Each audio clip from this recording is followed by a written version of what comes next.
Oke, selamat datang di video gua, dan selamat bulan puasa, selamat menunaikan ibadah bulan puasa 2026. Salah, 1447 Hijriah, oke.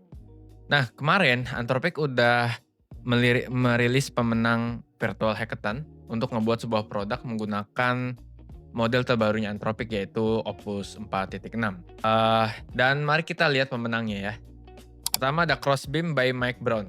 Dia seorang personal injury attorney atau jaksa personal injury. Nggak tahu gue kalau di Amerika itu apa, gue nggak tahu. Dan dia bikin sebuah aplikasi untuk mempermudah proses perizinan. Aplikasinya bikin sebuah perizinan surat ya kalau gue lihat secara otomatis. Terus dia tuh semacam kayak papan, jadi dokumen mana yang duluan diisi, dokumen mana yang di-pen ke dokumen mana gitu, kayak papan kan. Jadi ini dokumen nanti dia akan dokumen ini nanti akan dibutuhkan oleh ada sub dokumen lagi, dan sub dokumen lagi akan dibutuhkan lagi sub dokumen lagi. Jadi ada alurnya gitu dan itu dibuat secara otomatis, tidak perlu manual. Intinya kayak perizinan lah ya. Lu tahu kan seberapa ribetnya perizinan. Kedua ada Elisa by John McBee. Dia seorang software engineer. Dia bikin visual programming untuk anaknya yang kayaknya sedang ada PR apa gitu dari sekolahnya. Terus dia bikin sebuah visual programming, sebuah kayak aplikasi yang bisa ngebantu programming dengan cara drag and drop tanpa perlu ngoding. Ini mirip kayak Sketch gitu, kalau lo tahu Sketch. Terus next ada postvisit.ai by Michael Nedoziko. Dia seorang interventional kardiologis, kardiologis. Dia bikin sebuah aplikasi buat ngasih action item atau sebuah guideline gitu untuk seorang pasiennya, biar dia bisa tahu apa yang harus dia lakukan setelah dapat diagnosis atau resep atau hasil dia ke dokter. Jadi ya dia punya action item gitulah, punya guideline, gue harus ngapain gitu. Kadang kan kita kalau ke dokter kan abis diperiksa, iya aja gini, abis keluar dari rumah sakit lupa, anjing tadi dokter gue ngomong apa ya gitu. Nah, jadi dia bikin tuh postvisit.ai, jadi kita bisa lihat nih, gue harus gini setelah ke dokter. Kebayang ya?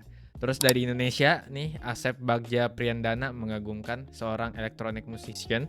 Dia bikin, gue nggak ngerti sih, dia bikin sebuah aplikasi yang menghubungkan instrumen elektronik musik gitu, MDI. Terus Cloudcode bisa ngikutin katanya. Gue nggak terlalu ngerti, tapi ya intinya Cloudcode bisa ngikutin dia main musik MDI apa gimana. Dia bisa, mungkin Cloudcode bisa kayak generate nada gitu sendiri untuk melengkapi permainan musik yang dilakukan oleh si Bang Asep ini. Dan terakhir adalah Kyeyun Kazibwe. Dia seorang infrastructure atau road system worker. Dia bikin sebuah aplikasi untuk memberikan infrastruktur recommendation, sebuah rekomendasi infrastruktur dari video dashboard mobil. Kan kalau video dashboard mobil kan dia ini kan nge-capture infrastruktur dong, kan dia di jalan, ada infrastruktur jalan, ada jembatan, ada ya infrastruktur jalan lah gitu, jembatan, flyover, apapun itu gitu kan, dari dashboard kan kelihatan. Nah, dia tuh AI-nya adalah gimana caranya biar dari video itu bisa menghasilkan rekomendasi. Jadi kayak ini semi aktif gitu, masyarakat semi aktif. Jadi masyarakat tuh bisa dengan aplikasi ini, kalau misalnya ini jadi production, jadi dari mobil mereka tuh, dari mobil masyarakat kita, dari mobil kita dashboardnya itu bisa langsung upload ke situs pemerintah. Terus ada rekomendasi misalnya, ini di Jakarta atau di Depok atau di Cibubur misalnya ada jalan rusak ya, mereka harus mereka nanti ngasih rekomendasi ke pemerintah gitu. Nah, yang ini serunya. Jadi lu lihat kan, dari pemenang itu aja, dari 5 pemenang itu aja kita udah mendapatkan sebuah angka penting, sebuah angka, yaitu adalah 80% atau 4 dari 5 orang pemenang itu adalah bukan software engineer. Imagine bro, 80% pemenangnya bukan software engineer. Damn man. Gila 5 pemenang. Gua nggak tahu ya apa ini bias atau gimana ya.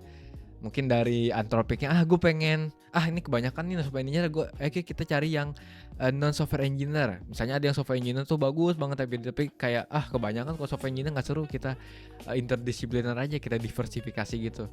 Mungkin bisa jadi ya, gue nggak tahu biasnya mungkin. Tapi ya anggaplah ini nggak bias dan ini emang merupakan penilaian yang objektif. Ya 80%-nya itu bukan software engineer. Gila men. Jadi programming itu udah nggak seru lagi bro. At least buat gue, programming itu udah gak seru lagi, at least buat gue.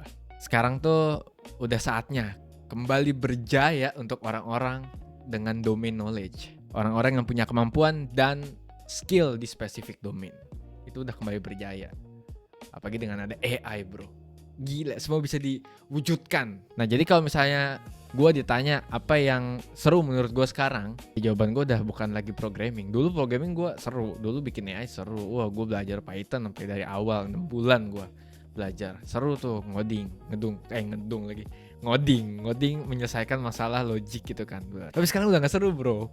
Sekarang tuh AI udah bisa ngoding, anjir.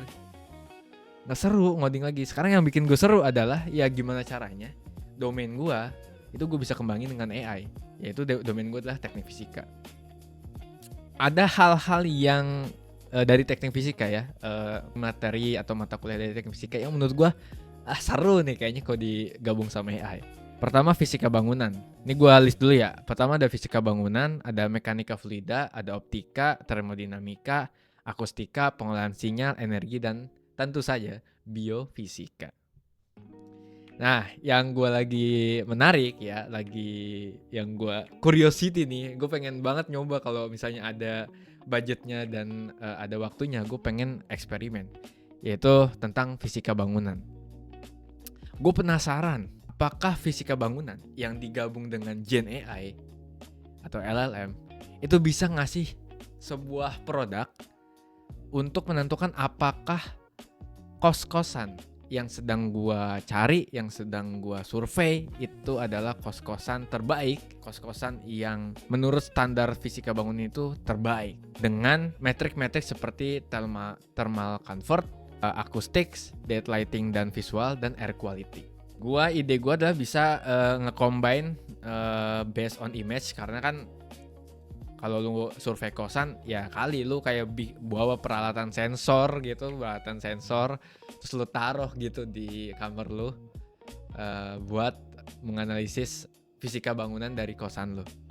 Kan tidak mungkin kalau lagi survei. Jadi foto dulu, lu foto terus AI bisa bikin diagnosis. Ini kira kosannya gimana secara fisika bangunan. Nah setelah itu cara kedua adalah pakai sensor. Nah kalau pakai sensor kemungkinan ya gue harus kayak bisa ngekos dulu berapa lama, maksudnya berapa sebulan lah minimal, atau kalau bisa seminggu gitu. Kemudian ya gue pasang alat-alat fisika bangunan, mulai dari sensor cahaya, sensor thermal, sensor CO2, sensor suara, dan lain sebagainya. Kemudian nanti dengan Gen AI itu akan dianalisis dan diberikan riset apakah ruangan ini, kosan ini, itu secara fisika bangunan bagus.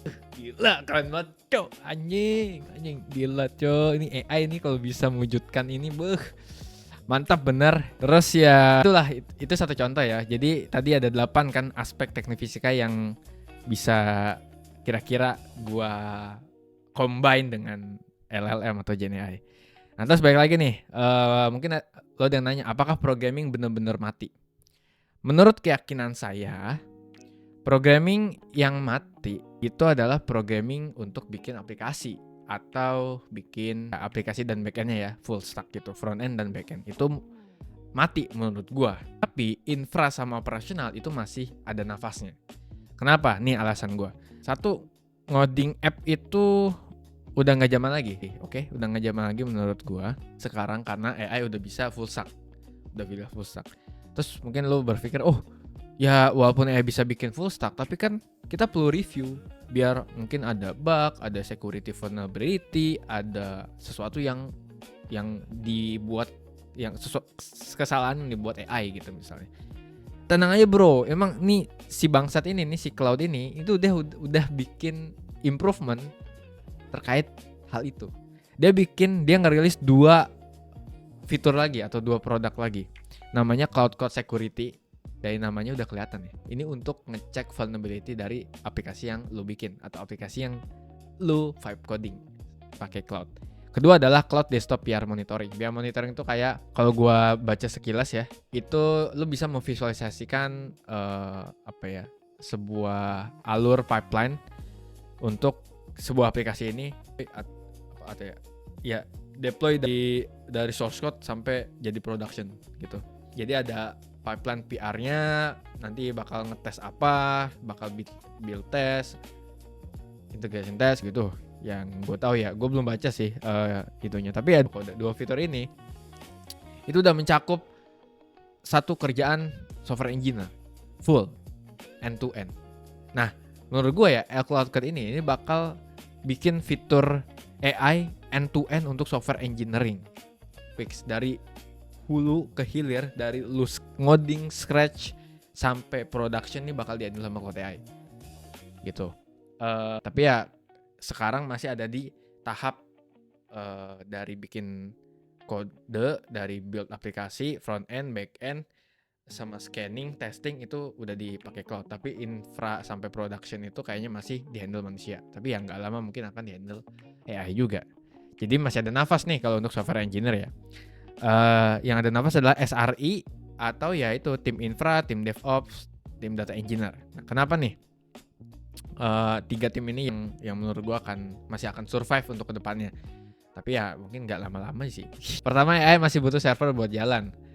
Server bermasalah atau arsitekturnya ngaco, ya udah AI nggak jalan. Kalau AI nggak jalan, ya udah selesai bro, kelar.